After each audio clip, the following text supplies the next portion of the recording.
ब्रह्म ज्ञान के उपाय, उसकी महिमा तथा काम रूपी वृक्ष को काटने का उपदेश।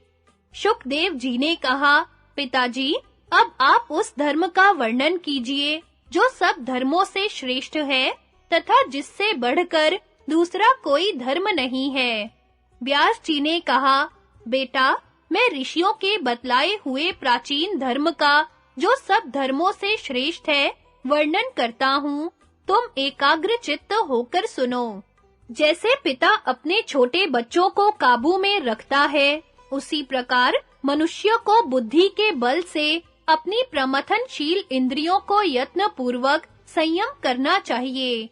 मन और इंद्रियों की एकाग्रता ही सबसे बड़ी तपस्या है, यही सबसे श्रेष्ठ धर्म है। मन सहित इंद्रियों को बुद्धि में स्थापित करके अपने आप में ही संतुष्ट रहे, नाना प्रकार के चिंतनीय विषयों का चिंतन न करे। जिस समय ये इंद्रियां अपने विषयों से हटकर बुद्धि में स्थित हो जाएंगी, उसी समय तुम्हें सनातन परमात्मा का दर्शन होगा।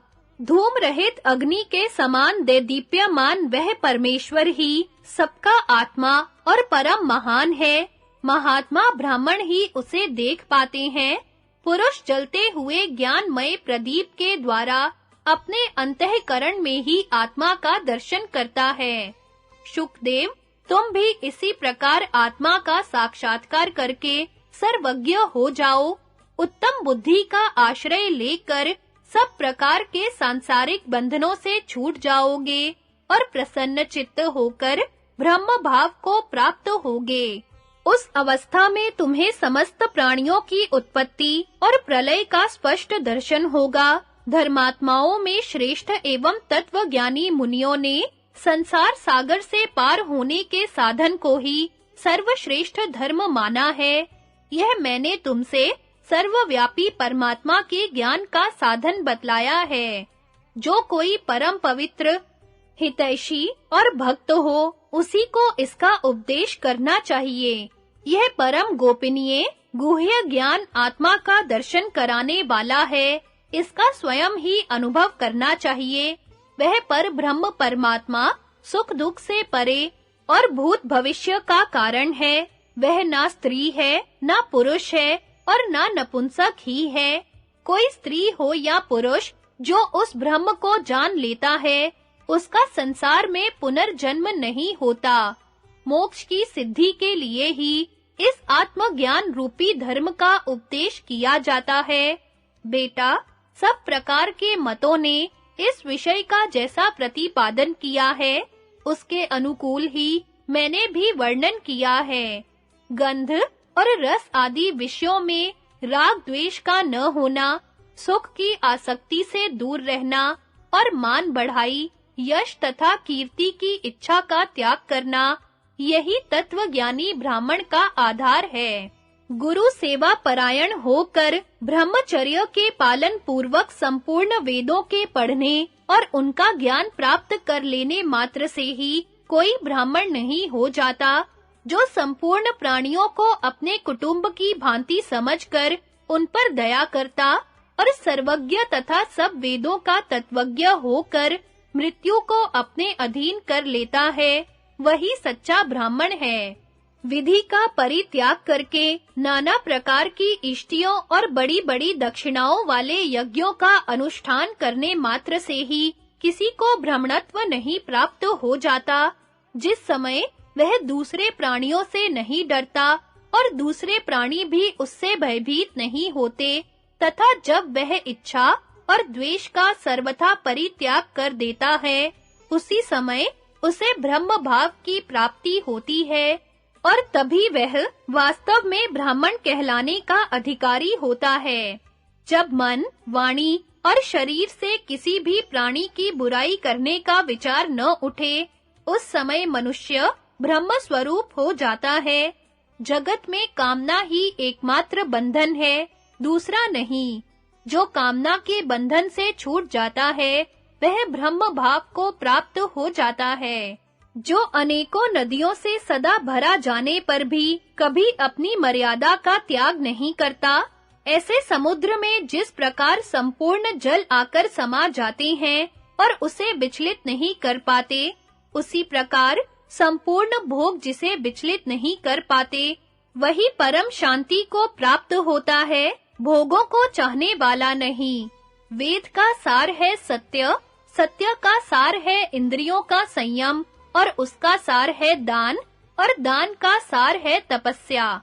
तपस्या का सार त्याग, त्याग का सार है सुख, सुख का सार स्वर्ग, तथा स्वर्ग का सार मनोनिग्रह है। मनुष्य को संतोष पूर्वक रहकर शांति के उत्तम उपाय सत्व गुण को अपनाने की इच्छा करनी चाहिए। सत्व गुण मन की तृष्णा, शोक और संकल्प को जलाकर नष्ट करने वाला है। पुरुष को शोक शून्य, ममता से रहित, शांत, प्रसन्नचित्त और मात्सर्यहीन होना चाहिए। इन 6 लक्षणों से युक्त मनुष्य ज्ञानानंद से तृप्त होकर मोक्ष प्राप्त करता है। जो देहाभिमान से मुक्त होकर सत्व प्रधान सत्य, दम, दान, तप, त्याग और शम, इन 6 गुणों तथा श्रवण, मनन, निधि ध्यासन रूप 3 साधनों से प्राप्त होने वाले आत्मा को इस शरीर में रहते हुए ही जान लेते हैं, वे परम शांति को प्राप्त होते हैं। जो उत्पत्ति और विनाश से रहित, संस्कार शून्य, स्वभाव सिद्ध तथा शरीर के भीतर स्थित है, उस ब्रह्म को प्राप्त होने वाला मनुष्य ही अक्षय आनंद का भागी होता है। अपने मन को इधर-उधर जाने से रोककर आत्मा में स्थापित करने से पुरुष को जिस सुख और संतोष की प्राप्ति होती है, उसका और किसी उपाय से प्राप्त होना असंभव है। जिसको पाकर बिना भोजन के भी तृप्ति हो जाती है, जिस धन के होने से दरिद्र भी संतुष्ट रहता है, जिसका आश्रय मिलने से घृत आदि का सेवन किए बिना भी मनुष्य अपने में अनंत बल का अनुभव करता है, उस ब्रह्म को जो जानता है, वही वेदों का तत्वज्ञ है। जो अपनी इंद्रियों के द्वारों को सब ओर से रोककर नित्य ब्रह्म का चिंतन करता रहता है, वही ब्राह्मण शिष्ट और आत्मा राम कहलाता है।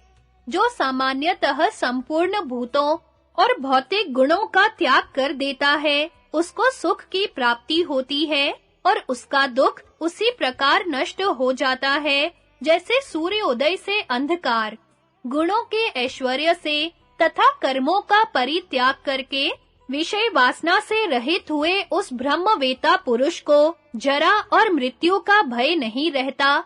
जब संपूर्ण आसक्तियों से छूटकर मनुष्य समता में स्थित हो जाता है, उस समय इस शरीर में रहकर भी इंद्रियों और उनके विषयों की पहुंच के बाहर हो जाता है।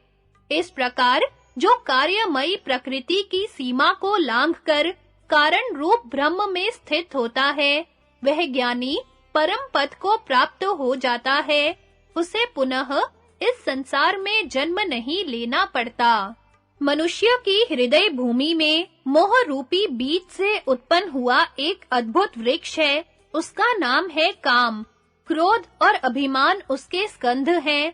काम करने की इच्छा उसका थाला है और अज्ञान उसकी जड़ है। प्रमाद के जल से वह सींचा जाता है। असूया उसके पत्ते हैं तथा पूर्व जन्म में किए हुए पाप उसके सार भाग हैं। शोक उसकी शाखा, मोह और चिंता डालियां हैं और भय उसके अंकुर हैं। उसमें तृष्णा रूपी लताएं लिपटी हुई हैं।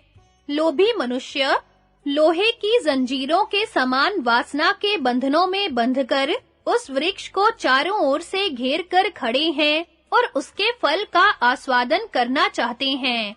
जो वासना के बंधन से मुक्त होकर उस काम वृक्ष को काट डालता है, वही सांसारिक सुख दुखों को त्याग कर उनके घेरे से बाहर हो पाता है। परंतु जो मूर्ख फल के लोभ से उस वृक्ष पर चढ़ता है, वह विष की गोली खाए हुए रोगी की तरह मारा जाता है। उस काम वृक्ष की जड़ें बहुत दूर तक फैली हुई हैं। कोई विद्वान पुरुष ही ज्ञान के प्रभाव से समता रूप शस्त्र के द्वारा उसको बलपूर्वक काटते हैं। इस प्रकार जो कामनाओं को बंधन रूप समझकर उन्हें निवृत्त करने का उपाय जानता है, वह संपूर्ण दुखों से मुक्त हो जाता है।